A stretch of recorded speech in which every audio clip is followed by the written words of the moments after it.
Assalamualaikum dan salam sejahtera. Selamat pagi, ini Niaga Awani bersama saya Najib Arif dan sudah pasti 3 hari lagi kita akan menantikan Belanjawan 2023. Pelbagai persoalan, pelbagai permintaan dan juga hajat disuarakan apakah yang akan terkandung dalam Belanjawan 2023.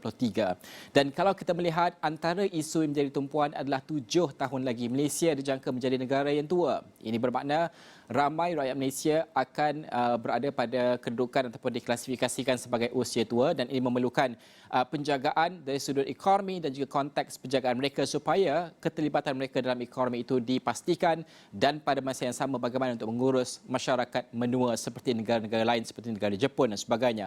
Dalam konteks ini, saya ingin membawa anda untuk melihat terlebih dahulu bagaimanakah demografi Malaysia berbanding dengan kedudukan dunia secara ringkasnya supaya kita faham keadaan semasa sebelum kita melihat kepada apa yang kita perlukan untuk menyelesaikan permasalahan ini. Okey, ini antara data yang kita lihatkan fakta penduduk di Malaysia. Saya nak mulakan kalau kita melihat kepada perbandingan antara Malaysia dan juga dunia. Kalau kita melihat pada ketika ini, dari segi penduduk Malaysia berdasarkan kepada apa yang dikeluarkan oleh Jabatan Perangkaan Malaysia DOSM, iaitu Malaysia mempunyai 32.4 juta penduduk berbanding dengan penduduk dunia iaitu sebanyak 7.8 bilion penduduk. Dan kalau kita melihat pada masa yang sama pertambahan penduduk pula kita melihat Malaysia merekodkan pertambahan penduduk sebanyak 400 ataupun hampir 500,000 setiap tahun dan di peringkat dunia pula kita menyaksikan lebih kurang 83 juta setiap tahun pertambahan penduduk. Okey, kalau kita melihat penduduk tertinggi mengikut negeri di Malaysia ini adalah di Selangor sebanyak 7 juta penduduk dan di dunia pula yang paling ramai penduduk adalah di China dengan 1.4 bilion penduduk. Meskipun ada laporan terbaru menyebut tentang India adalah lebih ramai penduduknya, namun angka rasminya adalah masih lagi dipegang oleh negara China.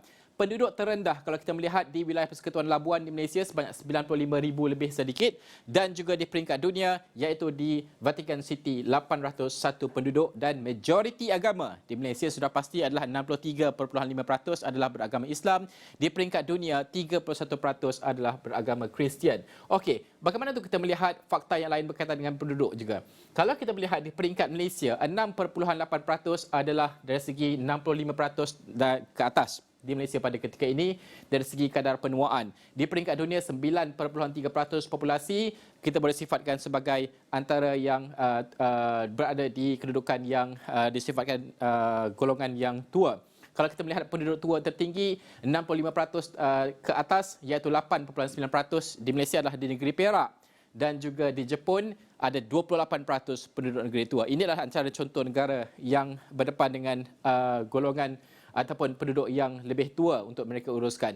Di wilayah Persekutuan Putrajaya ada 38% penduduk muda tertinggi, diikuti di peringkat dunia pula Nigeria ada lebih 50% golongan muda yang lebih tinggi. Okey, ini fakta yang lebih penting untuk anda lihat. Kalau kita melihat jangka hayat dari sudut jangka hayat, di peringkat dunia, purata jangka hayat penduduk dunia adalah 72 tahun berbanding dengan Malaysia 75.1 tahun. Kalau kita melihat kepada keadaan ini dan realiti ini menunjukkan rakyat Malaysia secara puratanya usianya melepasi purata peringkat dunia dari segi kadar jangka hayat tersebut. Dan kalau kita melihat juga penduduk paling padat sudah pasti di Putrajaya dan juga Kuala Lumpur dan di peringkat dunia adalah Macau dan juga di Monaco. Okey, itu antara fakta yang saya ingin kongsikan untuk melihat dan juga memahami keadaan semasa. Saya ingin membincangkan perkara ini kerana ini penting untuk kita melihat bagaimanakah untuk kita menguruskan generasi ini dan juga masyarakat menua pada ketika ini dan Malaysia dijangka pada 2030 sahaja. 7 tahun lagi. Saya membawakan pakar kita pada pagi ini, Chai Seng Ting, iaitu pegawai penyelidik kanan Institut Penyelidikan Penuaan Malaysia, Universiti Putra Malaysia yang bersedia di talian pada ketika ini. Selamat pagi, terima kasih kerana bersama dengan kami. Isu ini bukan baru kita bincangkan, sudah pun banyak kali kita bincangkan dan kita perlu ada langkah segera untuk memastikan bahawa dalam kita bergerak kita sekarang ini negara menuju ke negara menua dan apabila kita menjadi negara dan masyarakat kita tua dan sebagainya, kita perlu ada persiapan. Kita perlu belajar dari negara-negara yang berdepan dengan cabaran ini. Bagaimana untuk kita melihat dokumen tahunan Belanjawan 2023 harus memberikan tumpuan khusus kepada permasalahan ataupun cabaran ini lebih tepat lagi? Selamat pagi Najib. Saya rasa setiap tahun kita ada mendengar tak adalah bajet-bajet tahunan yang tidak mengemukakan apa-apa penambahbaikan untuk warga emas di Malaysia. Tetapi kebanyakan program-program atau penambahbaikan dasar dan kelanjutan itu adalah bersifat incremental. Maksudnya dia mungkin peningkatan dari segi nilai bantuan ataupun ada insentif untuk penggajian warga emas, dan jarang kita ada mendengar perubahan yang lebih holistik. Kita menangani isu warga emas dari pelbagai sektor dan juga dari segi pendekatan panjang jangka hayat. Itu agak kurang. Okey. Bagaimana untuk kita melihat persiapan ini perlu dilaksanakan, kerana kita mungkin dari sudut ekonomi itu kita perlu memastikan bahawa mereka ini mungkin mempunyai pendapatan sebagai contoh. Kita faham mungkin secara puratanya usia untuk bersara di Malaysia ini 62 tahun sebagai contoh. Bagaimana untuk kita memastikan bahawa keterjaminan untuk mereka ini dari segi social net mereka bergerak ke 75 tahun mungkin. Apa yang perlu ada dalam bajet ini? Saya tahu ini jangka masa panjang, tapi untuk setahun ini apa persiapan yang perlu kita laksanakan? Saya rasakan at times bajet ini mempunyai peranan yang penting untuk kesedaran orang awam tentang isu-isu yang perlu diperbincangkan, perlu dikaji, dan tentulah kita bermula dengan sistem perlindungan sosial, yang itu adalah contoh-contoh yang boleh diambil tindakan segera.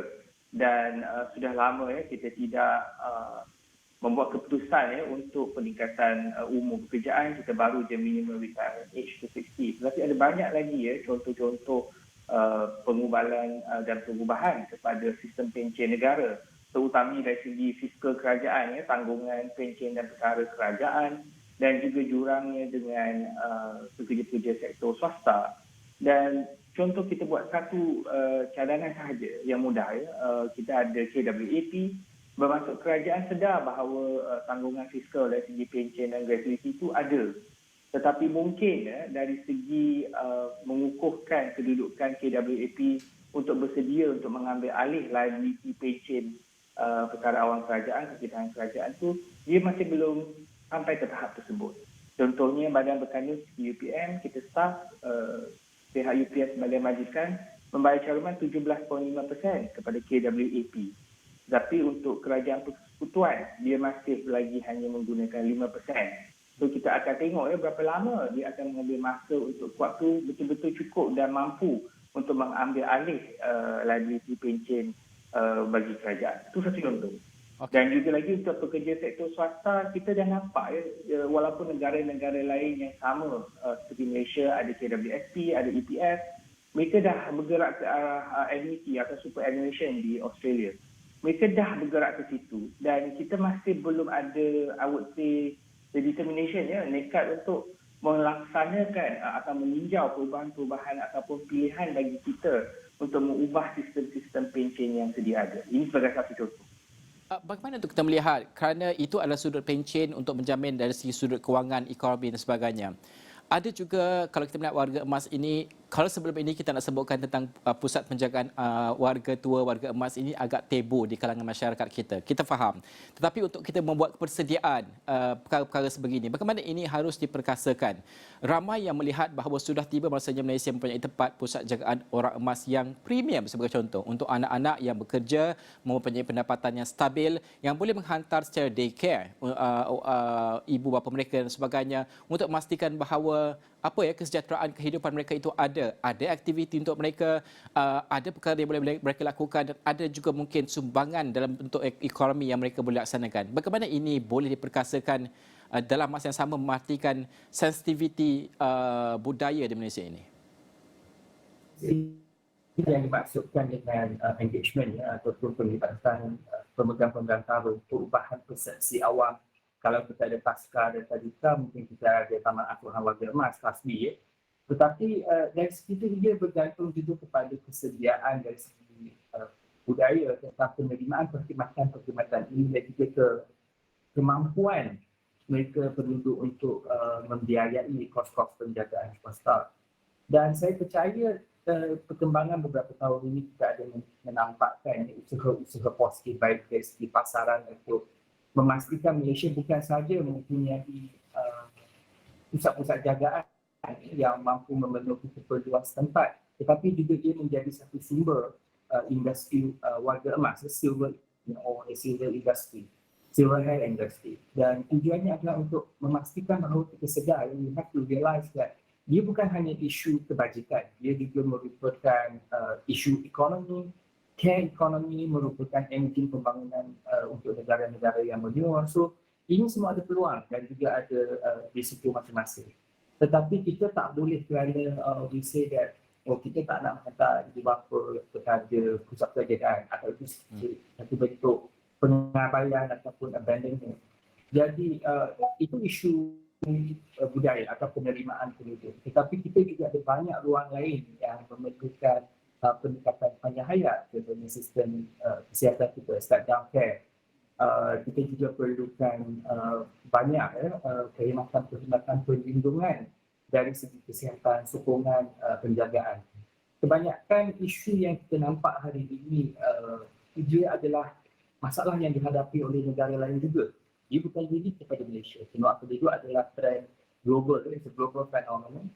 Dan saya rasa inilah masanya kita lebih banyak melibatkan kementerian-kementerian yang berbeza-beza, dan kita perlu berpandangan jauh supaya apa-apa inisiatif atau program yang kita laksanakan itu dia memenuhi keperluan penduduk dan bukan hanya untuk setakat maybe only a segment of the population will benefit.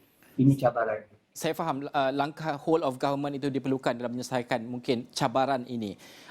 Tadi ada cara menentukan tentang bagaimana untuk kita melihat sektor ataupun sistem kesihatan kita. Ini penting kerana mereka ini sebahagian besarnya mungkin akan berdepan dengan isu kesihatan dan sebagainya. Bagaimana ini boleh diperkasakan lagi? Kerana apa? Kalau kita melihat pada ketika ini pun kos penjagaan kesihatan kita antara yang paling mahal. Bukan itu saja.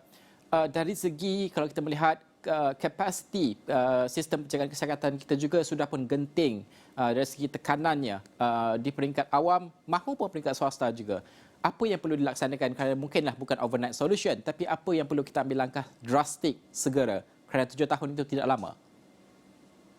Saya rasa paling penting adalah menilai semula ya apakah jenis-jenis perkhidmatan yang ditawarkan dan perubahan bebanan sektor-sektor kesihatan yang menjurus kepada non-communicable diseases and lebih banyak ya pesakit warga emas. So dari segi itu saya rasa COVID-19 pandemiknya telah banyak memberi pengajaran kepada kita apabila ada keperluan yang mendadak ataupun there is a widespread event. Dan dari segi itu saya rasa timely lah ya, memang betul dan tepat masanya white paper untuk kesihatan itu diusahakan. Tetapi kita berharap ya, dan saya percaya memang akan ada section-section yang berkaitan dengan warga emas. Sebab memang kita tahu dari segi bebanan dan taburan pakar-pakar perubatan antara kerajaan dan sektor swasta itu amatlah tidak. It's a bit unbalanced lah buat masa ni ya. Pihak kerajaan take over about 90% of the outpatient needs. Tetapi dia hanya ada separuh daripada bilangan doktor di perkhidmatan awam. Jadi ini adalah isu struktur, isu dari segi isu penawaran perkhidmatan. Saya rasa we have a public healthcare system nearly universal, hampir sejagat lah dikatakan, sama seperti UK. Tetapi kita ada sedikit advantage dari segi sistem pembiayaan yang kita masih ambil terus daripada kumpulan wang yang disatukan. Tetapi kita perlu berubah. Kalau kita nak better services, we want a better hospital, we want perkhidmatan yang lebih mendekati tahap sektor swasta ataupun hospital private, kita kena ada sumber kewangan yang mencukupi. Ya. Kita ada banyak hospital, banyak klinik kesihatan awam yang memerlukan naik taraf sebab it was built in 80s, 70s dan a lot of things has to be renewed. Infrastruktur dia perlu dibetulkan. So if we are going to look for a huge sum of money, saya rasa susah nak dapat tiba-tiba durian runtuh macam itu. But we have to start thinking about apa yang sudah dibincangkan hampir 10-20 tahun ya, tentang insurans kesihatan negara. A national healthcare insurance system. Kalau kat Singapore dia ada Medicaid, kalau kat US dia also similar structure. I think Presiden Obama Affordable Healthcare Act they are also trying to push through. Sebab ini adalah hak, ini is a form of human right to get access to affordable healthcare services. Jadi di sinilah saya rasa kita tak harapkan perubahan akan berlaku dalam setahun dua. Tetapi kita memerlukan tindakan yang dari segi a very determined and strong political will untuk memulakan proses-proses reformasi ini, proses-proses perubahan ini supaya kita betul-betul dapat satu sistem yang mampan, yang sustainable dan bersifat jangka panjang tu dia boleh ditanggung oleh kewangan kita. Okey, Choi Senting, terima kasih kerana meluangkan masa bersama dengan kami. Sudah pasti ini harapan yang kita letakkan dalam Belanjawan 2023 untuk melihat bagaimanakah penyelesaian. Saya suka banyak idea yang disenaraikan oleh Senting tadi untuk mungkin juga harapan dimuatkan dalam Belanjawan 2023. Terima kasih.